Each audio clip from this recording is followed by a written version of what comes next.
How's it going, guys, and welcome to this prediction video. For this one, we're going to be looking at the English Premier League clash taking place on the 28th of December between Arsenal and West Ham United at the Emirates Stadium. The last time these two sides went head to head was on the 1st of November earlier this year in the Carabao Cup. Arsenal were heavily favoured despite the fact that the fixture was played at the Olympic Stadium. West Ham opened the scoring in the 16th minute when Ben White mistakenly headed the ball into his own net from a West Ham corner. Things got worse for the Gunners when in the 50th minute, Mohamed Kudus doubled West Ham's lead, following some fantastic aerial control, and then he tucks it onto his left foot and just blasts it past the keeper.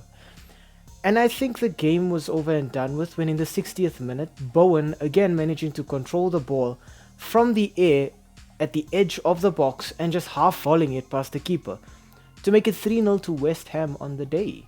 However, Arsenal in injury time in the 6th minute of added time right at the end of the match did get one back courtesy of Martin Odegaard after a very quick and very decisive, incisive move. But unfortunately, that was where Arsenal's Carabao Cup campaign ended at a 3-1 loss at the Olympic Stadium against West Ham United.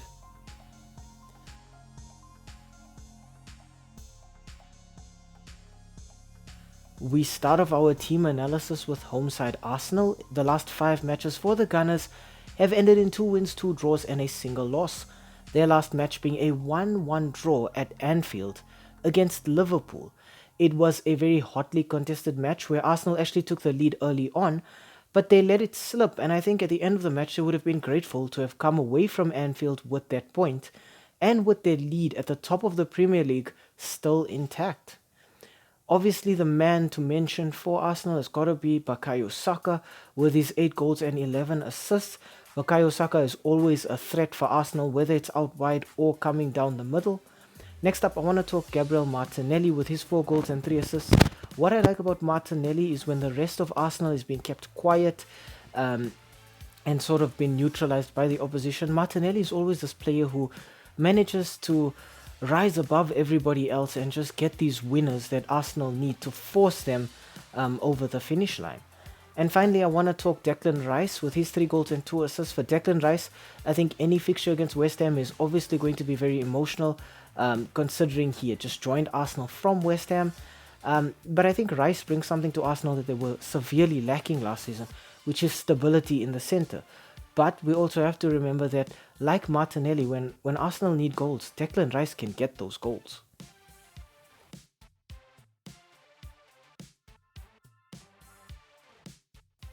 Next up, we talk West Ham United. West Ham's last 5 have ended in 3 wins and 2 losses. Absolutely no draws, so always definitive results. Their last match being a 2-0 victory at home against Manchester United. West Ham United were looking to bounce back from their 5-1 loss against Liverpool at Anfield earlier last week, and they did it spectacularly well against this Manchester United team that still seems to lack a bit of identity and chemistry in all areas of the pitch. Obviously, the man to mention for West Ham has got to be Bowen with his 13 goals and 3 assists. Bowen is doing so well for West Ham right now. It's almost a given that Bowen will score for West Ham when they play. Next up, I want to talk Mohamed Kudus with his 10 goals and 1 assist. The Ghanaian forward has just come into West Ham and fitted in so well, building up fantastic partnership and chemistry with Bowen up front. And finally, I want to talk James Ward-Prowse with his 3 goals and 9 assists. James Ward-Prowse has been sort of employed by West Ham in that number 10 role just behind Bowen, but in between either Paqueta or Kudus up front there in that kind of number 10 whole role. And it just gives him the opportunity to dictate play from there, and it allows West Ham to play through him so well. And if you do mark him out, it kind of frees up those wings so well. So obviously I think Ward-Prowse is a big one for us to be watching.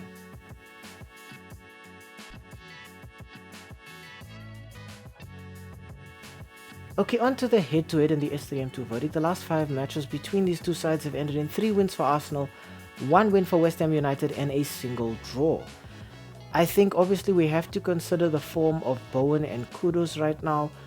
The two of them finding goals from all over the show, just building up this fantastic chemistry between the two of them. And when the two of them play well, there are very, very few defenses I feel that can actually deal with them. However, I think a very, very important stat for us to consider is that in this fixture, Arsenal have been winning at home consistently. The draws and the loss obviously having come at West Ham Stadium, that loss being the one in the Carabao Cup a few weeks ago. But when it comes to playing in front of their home fans, Arsenal do not lose this fixture. And it is for that reason that I'm siding heavily with Arsenal in this one. I think also we got to notice that between those three wins, Arsenal do tend to score these good goals, and they win by decent margins. Even this match that they lost in the Carabao Cup, they actually outplayed West Ham. It was just that West Ham was far more clinical. I think in front of their home sides, Arsenal is a little bit more clinical and more direct in how they play. Arsenal right now leading the Premier League in first place with 40 points. West Ham in 7th place, 10 points behind them on 30. The Premier League is very, very even right now. It's very tight. These 10-point margins can be easily recouped by any team. So to say there's a gulf in class is very, very unfair because West Ham have been very, very good this season. But I do think that Arsenal see this one out. And I think they get it done by at least 2 goals.